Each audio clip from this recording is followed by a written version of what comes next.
did the impossible. She survived. 18 years, handcuffed, held captive in a backyard by a sex offender. An all-new interview about how you turn your terror into triumph. This makes me want to dance, doesn't it? The 2 daughters she gave birth to, now grown. How she feels about finding love today. And the unlikely video she wants everyone to watch to understand how you can save a life. Lessons for everyone about finding joy every day. Jaycee Dugard, Freedom, My Book of Firsts. Welcome to a special 2-hour edition of 2020 on ID. I'm John Quinones. It's a story of survival that stunned the nation. Jaycee Lee Dugard was just 11 years old when she was kidnapped by a sex offender and held prisoner for 18 years. In 2011, 2 years after she was finally rescued, Jaycee sat down with Diane Sawyer. She had written a book, A Stolen Life, that recounted in stark detail what she had endured during her captivity. Then, 5 years later, the two met again. Jaycee had a new message, told in Freedom, My Book of Firsts. It was a call to action and a lesson in meeting each new day with hope. On any given day in America, you could be walking by someone whose story could change your life. See your next move. A young woman who seems to be in an ordinary, happy day. You pass by, no idea what she's endured.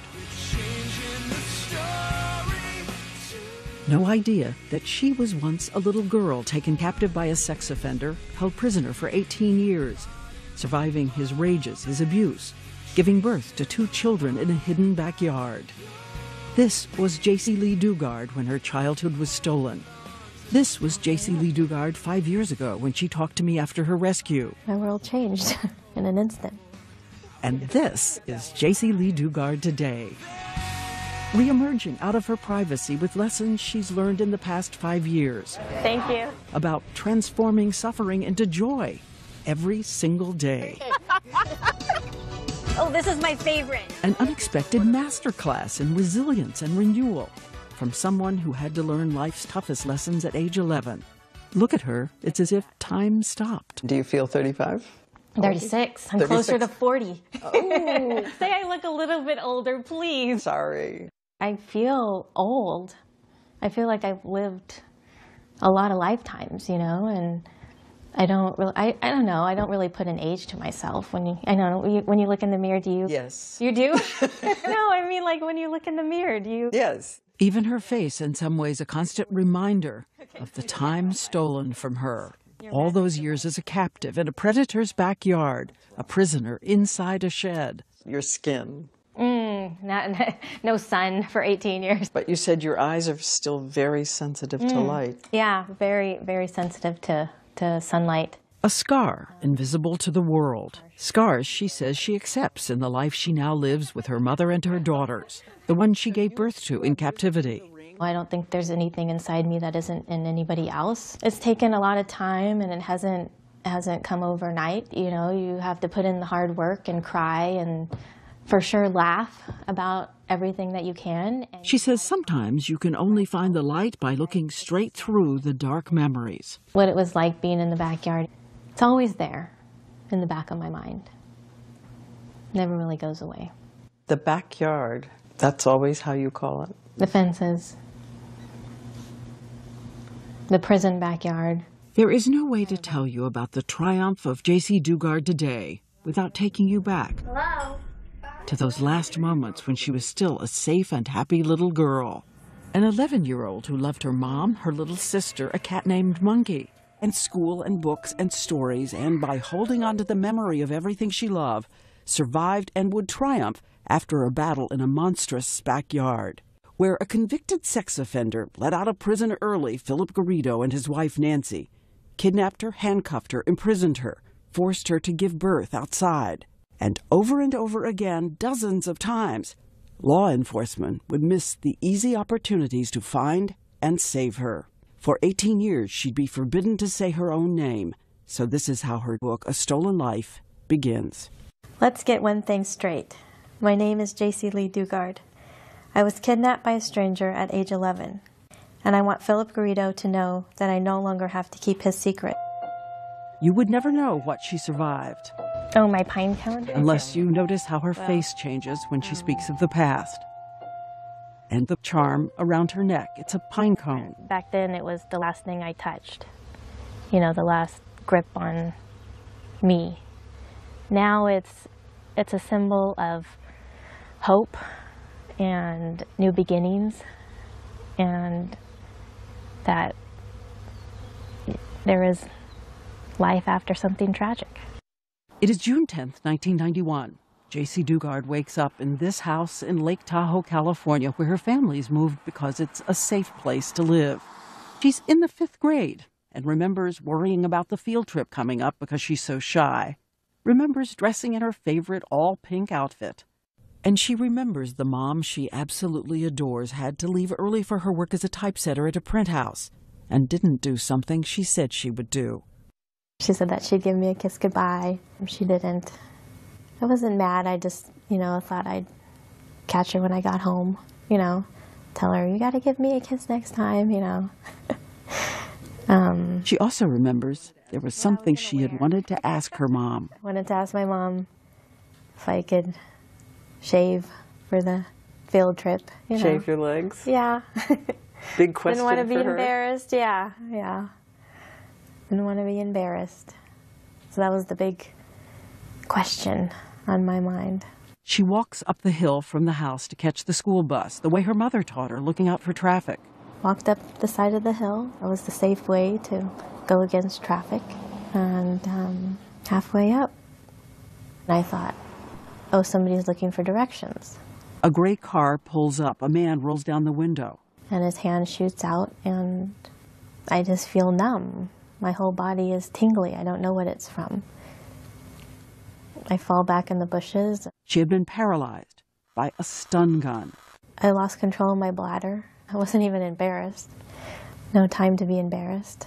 On the ground, she feels something with sharp edges. That pine cone.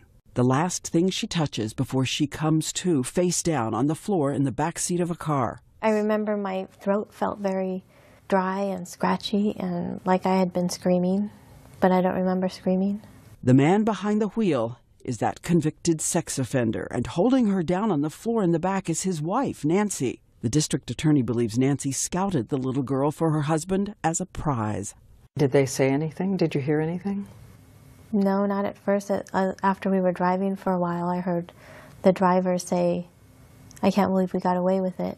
And he started laughing. I think I blacked out again or something. It was like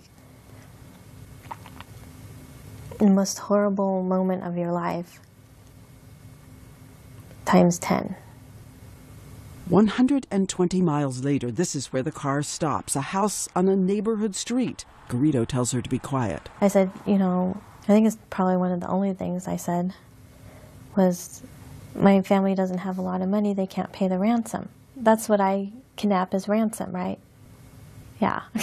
No. Not always.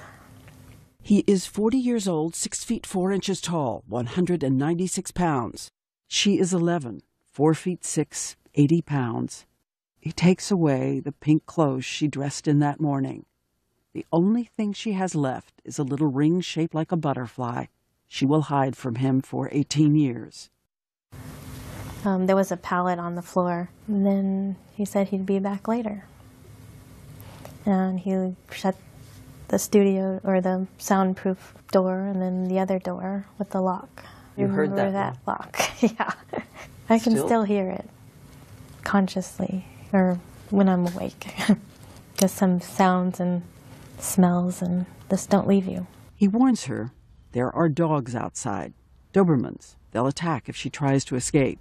She notices there's one window covered with bars and a towel. He leaves. At one point, you get up and you take your teeth and you pull a towel off. I wanted to see where I was. Yeah. I couldn't use my hands. And there was just weeds and some kind of fence. Naked, arms in handcuffs behind her back, she drifts in and out of sleep. crying? I didn't really want to because then you can't wipe them away. You know, then you get all sticky and, you know, I mean, that sounds awful, but, you know, I tried not to cry because I couldn't wipe them away or, you know, and then they get itchy. And She made a note to remember the sound of the train so it would help her mother find her. then later it was just listening to lawnmowers and airplanes, anything for human contact, I guess. I was so lonely. I felt so alone. And 120 miles away in those first hours, a mother who loves her daughter and will never give up is already on television making a plea. It's pretty, young, innocent child. Friends have been searching all day and evening. Police started searching the neighborhood. Police set up a roadblock and go door to door. Her classmates are out in the streets holding up signs. And it's time that she comes home. But all alone, on that first night, Jaycee Dugard decides to cling to something that will sustain her. The moonlight streaming through the towel reminds her of her mother and gets her through the night. We would always sit on the porch and we would debate whether the full moon or the crescent moon was the better moon. I always liked the full moon and she liked the crescent. And just always made me think of her. Do you remember the song you and your mom sang? Looking at the moon? Hi, you are the moon. How does it go? I forget. I love the moon and the moon Sees me. I see the moon and the moon sees me. God bless the moon and God bless me. When we come back, a Time that mother's she comes search. home. You were always there. You never left me. Parole officers, doctors who miss what is in front of them. And the story Jaycee Dugard will tell for all the victims of sex abuse. A story she says is his shame, not hers. Stare it down until it can't scare you anymore.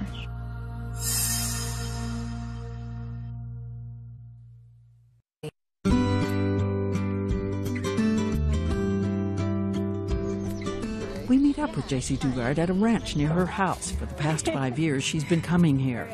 It's a kind of unexpected training ground for building independence. There's a riot of animals of all kinds. And then down here is the barn. There are even miniature horses. Good girl. Aurora is a speed freak.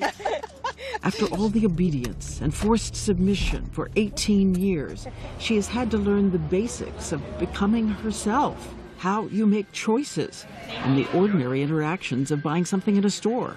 You want to see Darwin? No, thank you. Thank you. You too. And what about going out in crowds? That's easier.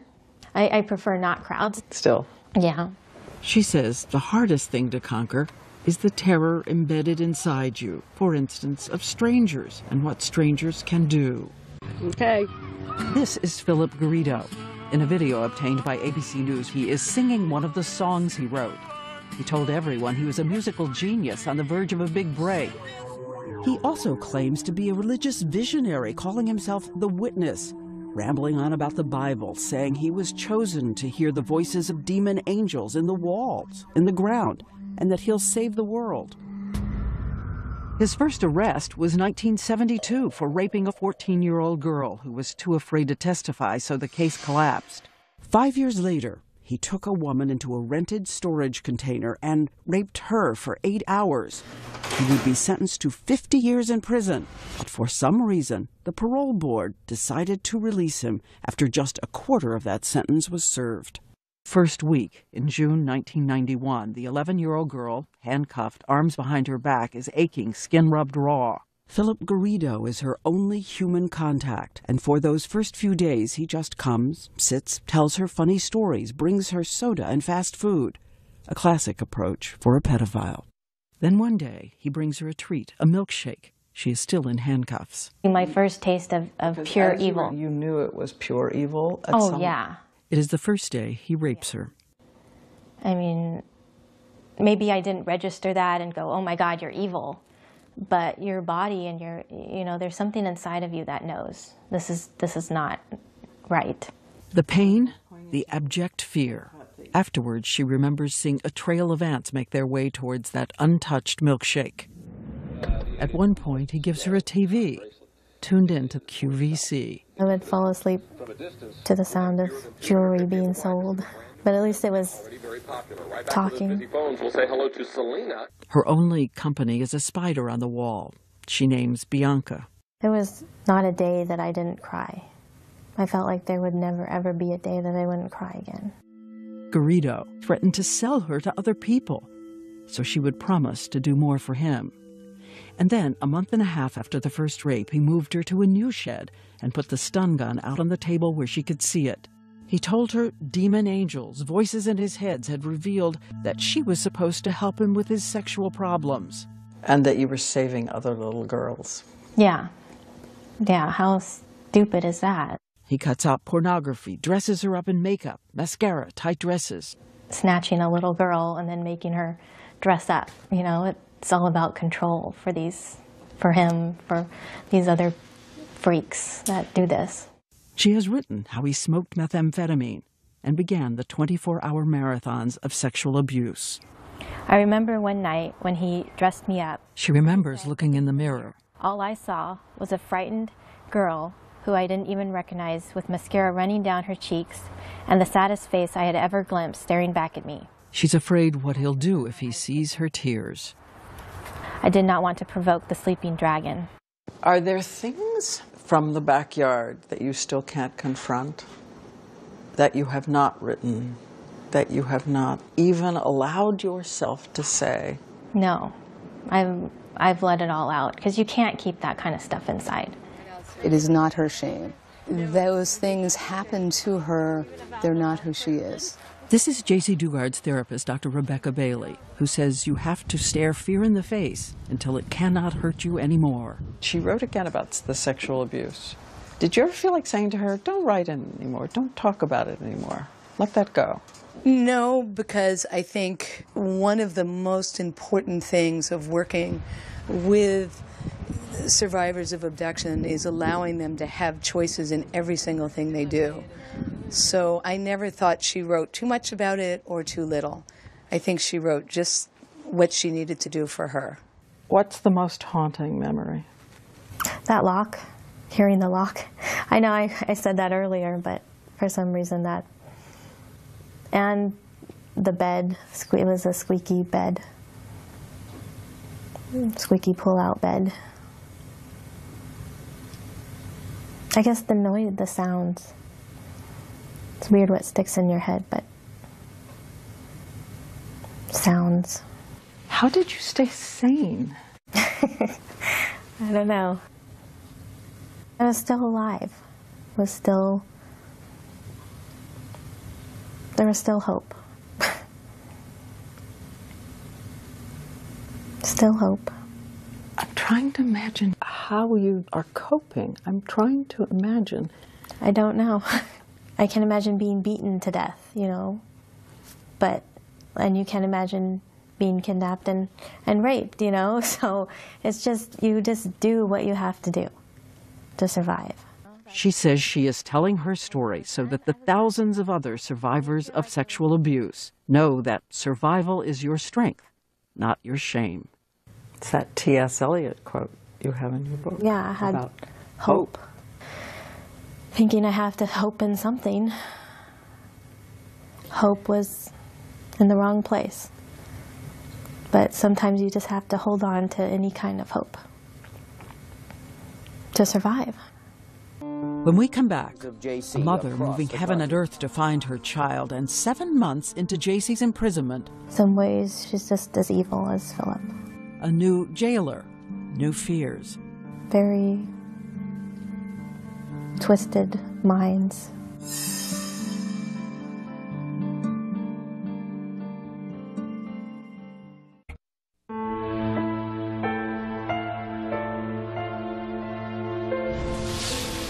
As we said, for 7 months, the only human being Jaycee Dugard would see was the man who was coming to rape her.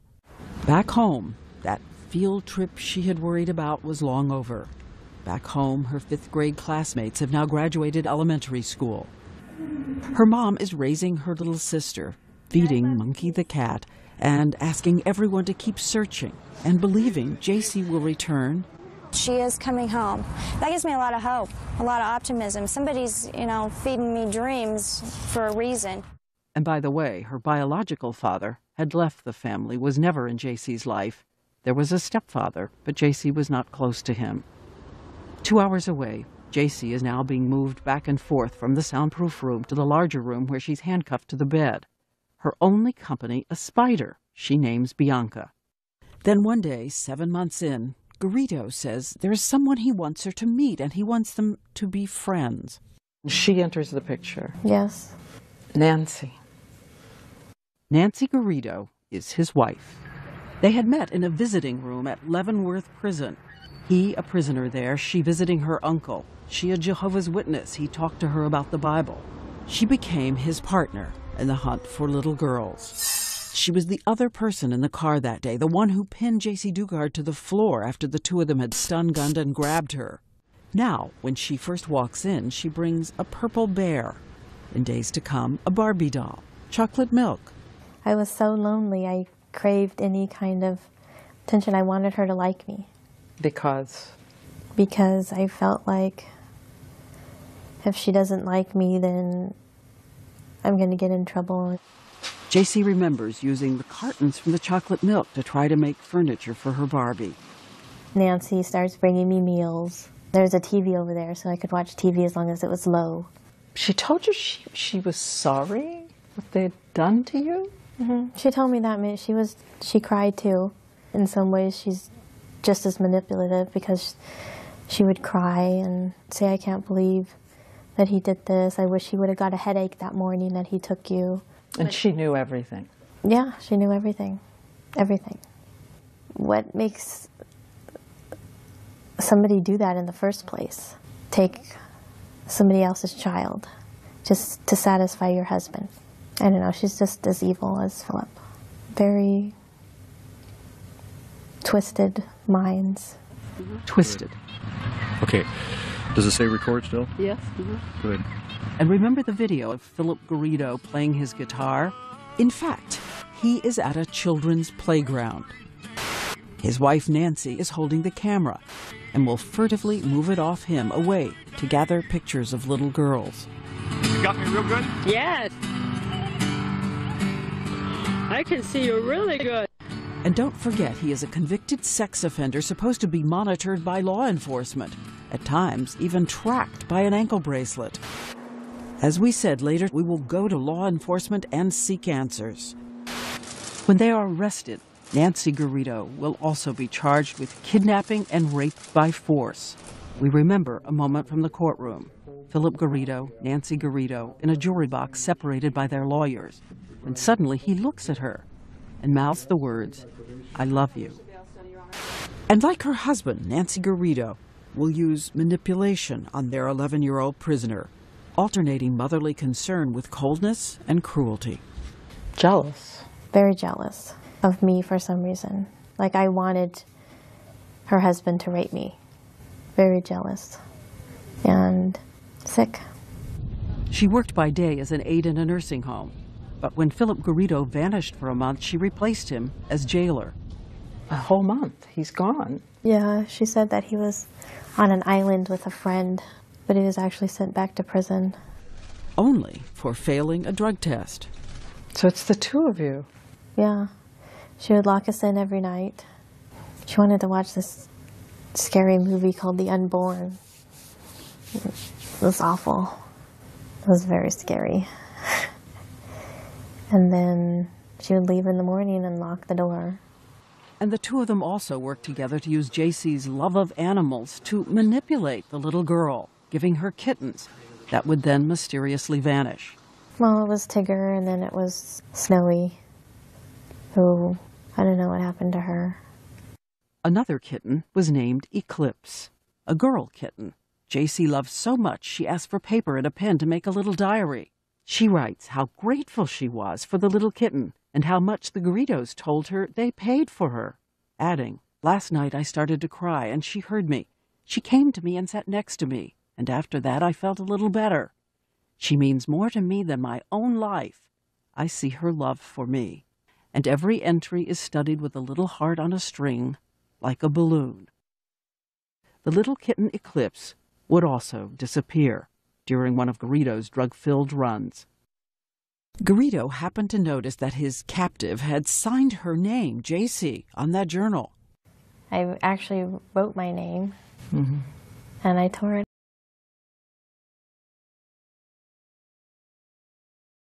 Last time. The last time for 18 years she'd be allowed to write or speak her name.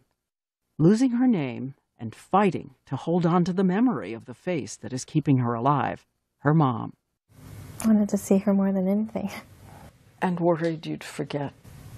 Worried I'd forget what she looked like or what she sounded like.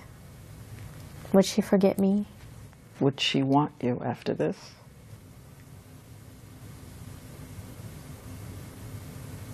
Yep. Being a mom now, you know, I know that she never forgot about me because I can never forget about my kids. But, you know, when you're a kid and you think you're easily forgettable. And her mother, Terry, is also fighting to hold on as 1 year passes, and then a second. She's alone except for her own family and friends, some of whom quit their jobs to help her. On TV, she shows Jaycee's room untouched since her disappearance. It's where Terry says she goes to pray every night. Even though she's not here, she's still in my heart.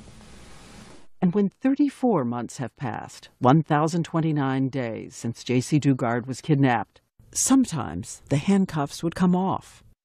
Do you remember the day you weren't handcuffed anymore? I don't remember the exact day. Just all of it. I don't know if it was all of a sudden. It was over time. But she would still always be locked in a bolted room. One night, the Garridos are with her. They are watching the 10 Commandments on TV. For the first time, they bring her cooked food, corned beef and cabbage. It's Easter, 1994. And then they tell you they think you're pregnant. Yeah.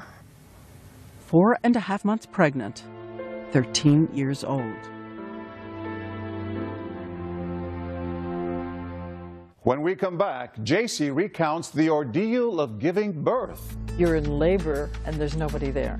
Just scared. It was terrible pain.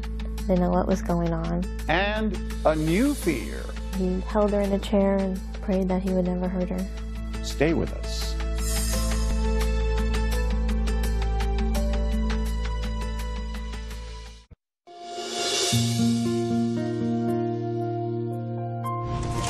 Do you trust me to drive? Kind of. Take a drive with Jaycee Dugard.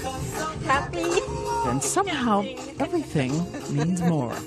Like a room without a roof. I like that part. It's like a room without a roof is awesome. That happiness is the truth. And then, when we're on the road, we see something that seems right out of a children's story. Oh, so hot. Oh my gosh, there's a deer. And a deer? Oh, there's a baby deer. You'll have to imagine what we saw. A mother deer like a ballerina leaping across the road into the forest. Another baby deer. And right behind her, 2 little babies joyfully vaulting into the trees. That was me and my girls. Her 2 girls born in that backyard, now all grown up and thriving. 5 years ago, she told me about being a child herself and seeing her first baby. Did you have any idea what it meant to give birth? No, I had never seen it happen. She will have no medical care. She's bewildered by what her body is doing, and the doors to the outside are bolted. No sun, no sky. She learns the link between sex and pregnancy from TV. There was this show that he would talk about a lot, Growing Up Baby or something like that. So I'd watch that, and he was watching birthing videos and just learned. And he said that he would read up on it and he would do it? Yeah. August 18th, 1994, you're how old? 14. Having a baby in a backyard. Yep, I did. She is locked in, alone, watching Dr. Quinn Medicine Woman when she feels the first sharp pain. You're in labor and there's nobody there. I didn't know I was You're in labor, but yeah, I was still, locked at that time. Just scared. It was terrible pain. I didn't know what was going on. Hadn't seen anybody all day. She will be in labor all by herself for hours. Finally, the Garridos return. They give her codeine. The labor continues for another 12 hours, and with a complication, the baby is still inside her. Philip Garrido uses his hand to unwrap the umbilical cord from the baby's neck. He had seen that on one of the shows, that's what you do, because she wasn't coming out. So he did that, and she came out, and then I saw her. She was beautiful.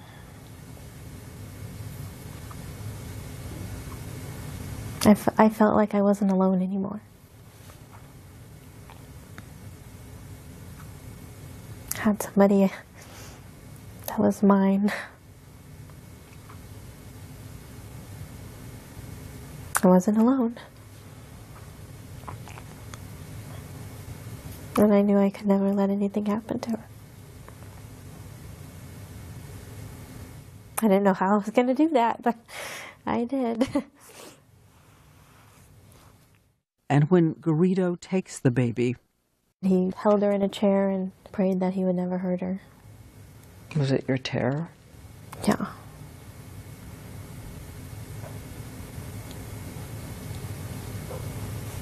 Every day. no doctors to help, no experience, no nutrition. As a 14-year-old girl breastfeeds her baby and cares for her as best she can. And impossibly, 3 years later in that same backyard, she will once again give birth, survive, and so will her second little girl. And I have a second person to love and to love me.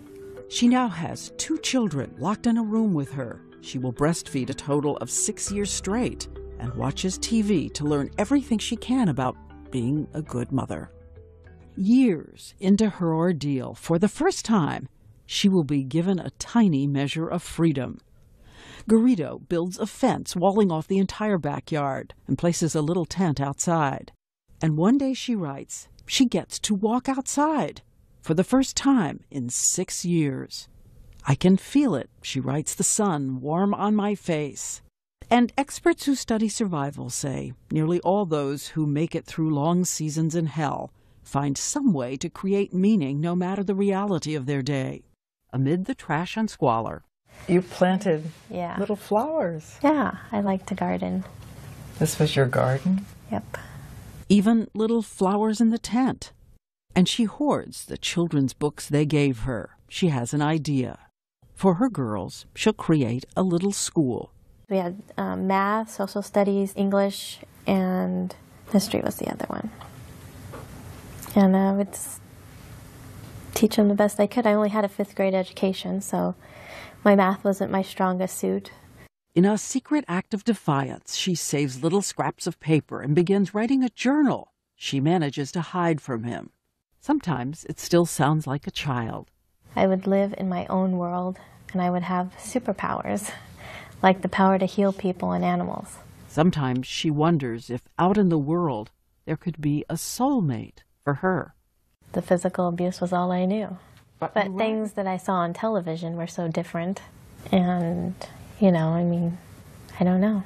Look at this. I would search the world for the top teachers if I could get out of here, and psychologists and doctors. And I would organize, and we would open a free clinic for homeless people to come and interact with animals. Time on my hands to think about things I would do. Her daily life is dependency, isolation, drowning in his manipulation and control. And the constant insistence for her and the girls there is only danger outside the fence in the unknown. Jaycee Dugard writes Garrido often erupts with anger, inexplicable rants about her behavior, which she keeps trying to alter in order to subdue his moods. She says she had to study his rages, his demands, and writes about animals in the wild that play dead to survive. I was a predator and prey, very much prey, obviously. But predator too, I really had to analyze him and stay alert, stay sane. And then one day, Garrido tells her she has to help him make Nancy feel better. So he's decided that from now on, Nancy will be the girl's mom. Jaycee is just to be the sister. She has nothing of her own. She later writes in her journal, I want to be free to come and go as I please, free to say I have a family, free.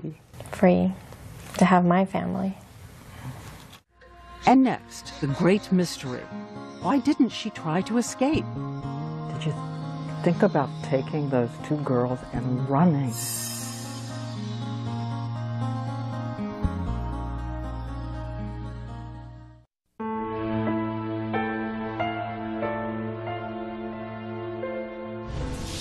For 18 years, Jaycee Dugard was held prisoner by Philip Garrido and his wife. But as you're about to see, sometimes she was hiding in plain sight. And after her release, questions would linger. Why had authorities not found Jaycee? And why was she unable to help herself? Once again, here's Diane Sawyer.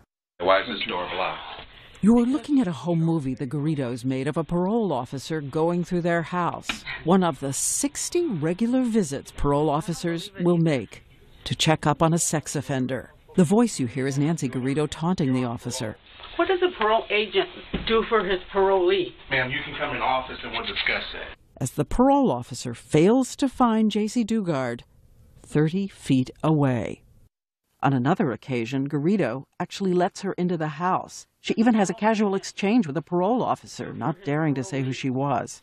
I actually talked to one of the agents, and the agent proceeded to give Philip his urine test and left. This made me feel like didn't really care. A neighbor called 911 once and said she had seen girls in his yard. Nothing was done.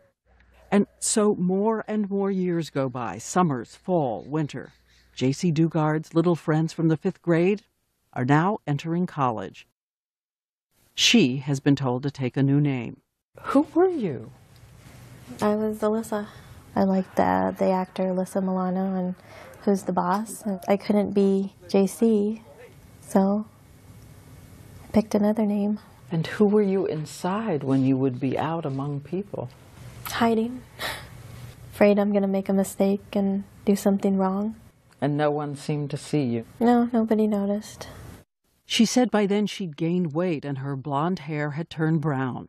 Did you know that there was an artist's attempt to imagine what you looked like? What do you think? I don't think it looks like me. When she became 17, both babies now born, Garrido's sexual interest was over, but not his hold on her. When we talked 5 years ago, we think you can almost see something haunting her as she looks back at who she was then. Did you think about taking those two girls and running? I'm sure I did, but it wasn't something I felt I could do. Because? The situation felt like it wasn't an option. I don't know how else to explain it.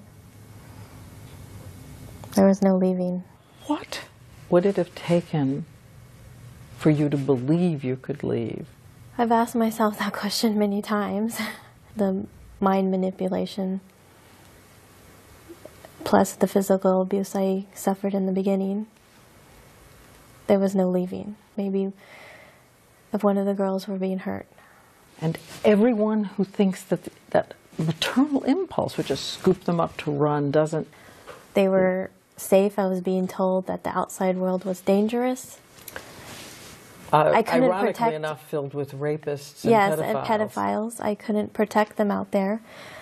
It's like what I knew was safe, the unknown that was out there was terrifying, especially when thinking about the girls. Garrido had built fences around her so much higher than the ones we can see. And even when she's in her 20s, Garrido has started a printing business and she's designing cards and invitations on a computer with internet. Her mother is on her mind, but her hands are still unable to move. He said that the computer keeps track of all that stuff and he could see that. A couple of clicks. A couple of clicks. But you never... I never did it. Something always held me back. It was like I still had those handcuffs on. Which brings us to one of the great mysteries of human behavior. What was the psychological stun gun that paralyzed her action, even when the doors were unlocked? Classic. Classic. Manipulation, being responsible for everything from time to food to human companionship. And you see it over and over again. You do see it over and over again. Her therapist, Dr. Rebecca Bailey, says what happened is a kind of coping and adaptive helplessness. It comes with years of abuse, when emotional handcuffs become stronger than tangible ones, when wielded by an expert predator. Which is why Jaycee Dugard says she's on a kind of mission today to change the way we talk about victims. She's even been invited to speak at Yale and Harvard and Mass General. Hi, everyone. My name is Jaycee Dugard. Reminding everyone what terror does to you and how many children never make it back alive. She's outraged by a phrase used often in this country. She says the phrase implies that children cracked by terror and abuse become affectionate toward their captors. The term is Stockholm Syndrome. Is it Stockholm Syndrome? Stockholm Syndrome. Stockholm Syndrome, which means she developed a bond with her abductor. Bond gets deeper the longer the person's held in captivity. Stockholm Syndrome was first used in the 1970s in Sweden to describe a connection hostages formed with bank robbers there. Why do you hate the phrase Stockholm Syndrome so much? Well, it's degrading. Having my family believe that I was in love with this captor and wanted to stay with him. I mean, that is so far from the truth that it makes me want to throw up. You know, it's disgusting. I adapted to survive my circumstances. There's just no other way to put it. What was he to you? He was always my captor, you know. I never forgot that.